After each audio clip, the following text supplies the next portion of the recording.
Hello my dear students, आप सभी कैसे हैं। और आप लोग का इंटरमीडिएट की तैयारी बिल्कुल ही अच्छा तरीके से चल रहा होगा।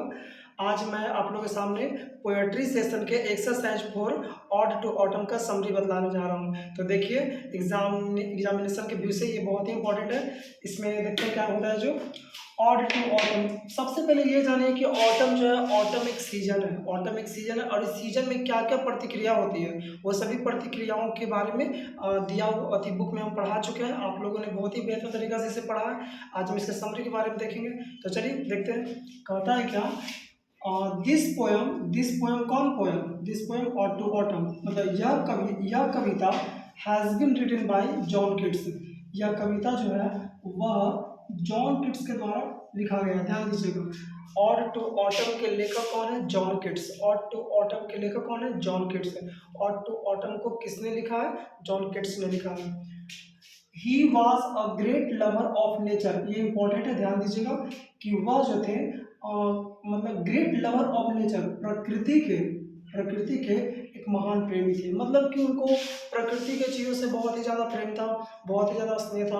वह प्रकृति के प्रेमी थे, इनको बोला जाए लवर ऑफ नेचर, इन्हें बोला जाता था। And one of the greatest English poet, और मतलब कि महान अंग्रेजी कवियों में से एक कवि थे। यह एक महान अंग्रेजी कवियों में से एक कवि थे। इन्हें लवर ऑफ नेचर से भी लोग जानते हैं। और आगे क्या कहता है, he died at the age of 26 because of tuberculosis. उनकी जो है मृत्यु 26 साल की अवस्था में हो गई थी। ध्यान दीजिएगा, जॉन किट्स की मृत्यु 26 साल की अवस्था में हो गई थी। वो भी किस कारण से हुई थी? तो ट्यूबरक्लोसिस के कारण से हुई थी, जिसको कि हम लोग शॉर्ट फॉर्म में टीबी बोलते हैं। टीबी बीमारी में होता है ना कि लोग खांसते रहते हैं बहुत ज़्यादा, ये हो जाता है। तो ट्यूबरक्लोसिस, टीबी के कारण इनकी मृत्यु हो गई थी जॉन किट्स की।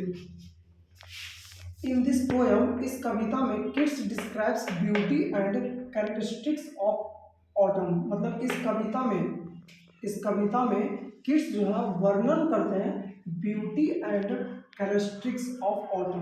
मतलब इस कविता में जो कवि हैं वो ऑटम सीजन के सौंदर्यता और इसके गुणों का बखान करते हैं। इस कविता में जो कवि हैं वह सौंदर्यता को और गुणों को, किसके?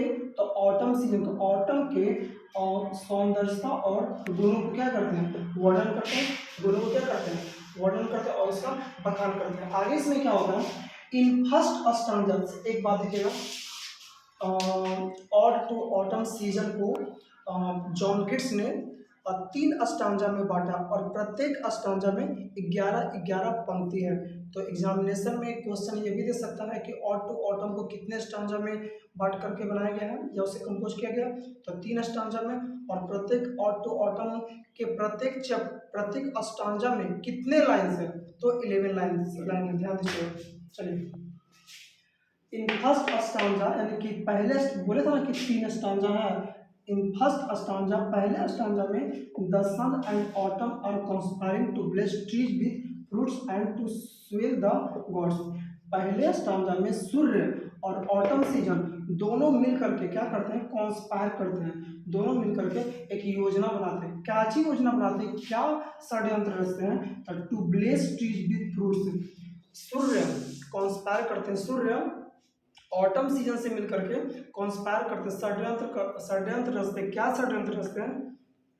कि पेड़ में जितना सारा पेड़ है सभी पेड़ को फलों से लाद देना है, और सभी जो पेड़ हैं जो फलों से लदेंगे और सभी पेड़ के फल पके हुए होंगे, सारा के सारा पेड़ के फलों को पका दिया जाए। ऐसा षड्यंत्र रचते हैं कौन? सूर्य। किसके साथ? ऑटम सीजन के साथ।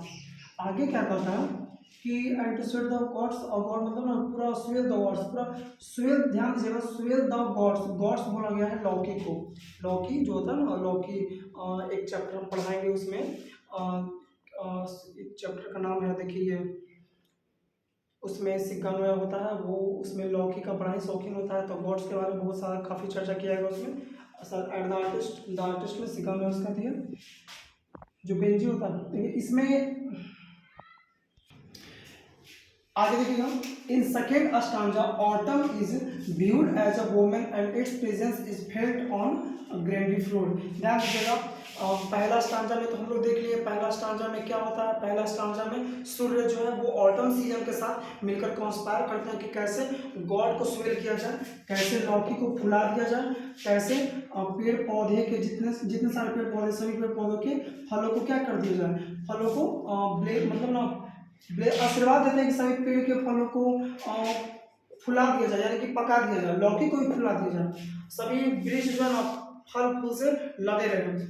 आगे क्या कहता है, इन सेकेंड स्टांजा और द्वितीय स्टांजा में autumn is viewed as a woman, द्वितीय स्टांजा में ऑटम को एक औरत के रूप में दिखाया गया है, and its presence effect on the granary floor, और इसमें दिखाया गया है क्या कि जो महिलाएं जो होती है वो किस प्रकार ग्रेनरी फ्लोर पर बैठ, मतलब कि जो ऑटम सीजन को कहाँ देखा गया, तो ऑटम सीजन को ग्रेनरी फ्लोर पे दिखा गया है। कैसे कि जब महिला धान कटने के सीजन में जब धान काट करके जब गेहूं तो धान के जो बीज होता है, जो धान का जो धान होता है उसका जो ढेर लग जाता है, उस ढेर पर यूं बैठती है ऐसे, और हवा जो चलती है उसके बालों से होकर के, तो बाल हिलते डुलते जब धान से सट करके जब हटते हैं फिर सटते हैं फिर हटते हैं, तो उस सिचुएशन को ऑटम सीजन अपने रूप में दिखाया है। ठीक है, आगे देखते हैं क्या कहता है in third stanza the musical aspect of autumn is viewed, और तीसरे स्टांजा में म्यूजिकल एस्पेक्ट्स को, मतलब कि अपना अलग गान म्यूजिक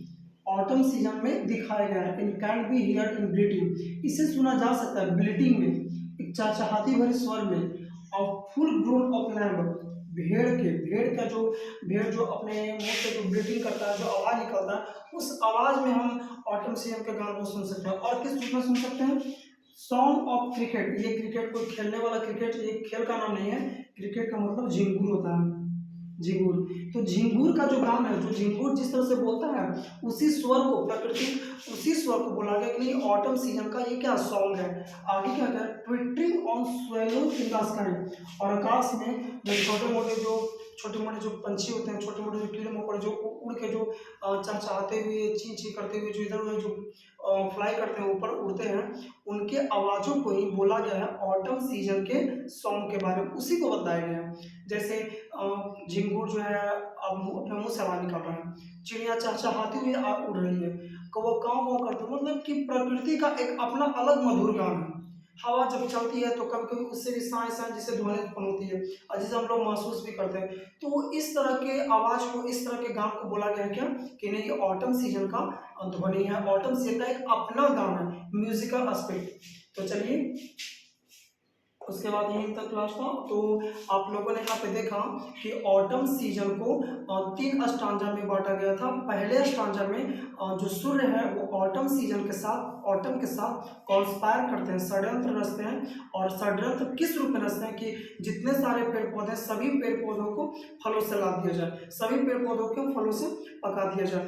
और सेकेंड स्टांजा में हम लोग जाने कि जो ऑटम है किस रूप में दिखती है, तो वो ग्रेनरी फ्लोर पे दिखती है, और मतलब बुक में तो बहुत सारा लंबा सा दिया हुआ था, लेकिन फिलहाल सबने इतना जाना कि ग्रेनरी फ्लोर पे देखा जाता है। थर्ड स्टांजा में हम लोगों ने क्या देखा कि थर्ड स्टांजा में कवि जो है वर्णन करते हैं कि जो अति प्रकृति है, ऑटम सीजन का अपना एक अलग धुन है, प्रकृति का अपना एक अलग धुन है, और उस धुन को हम लोग सुन सकते हैं, महसूस कर सकते हैं। जैसे ट्विटरिंग करना, क्रिकेट जो है मतलब झिंगुर जो है, क्रिकेट झिंगुर, झिंगुर का भी अपना एक अलग काम होता है, चिड़िया का, छोटे मोटे कीड़े मकोड़े पंछी, जिस सबका अपना अलग ध्वनि होता है, वही ध्वनि को, वही आवाज को कवि ने इस कविता में ऑटम सीजन में ऑटम का गान के बारे में बताया है। तो बस यही है, आप इस समरी का स्क्रीनशॉट ले सकते हैं, बढ़िया से तैयारी कर सकते हैं इसे, और आई थिंक आपको बहुत ही अच्छा तरीका समझ में आया होगा।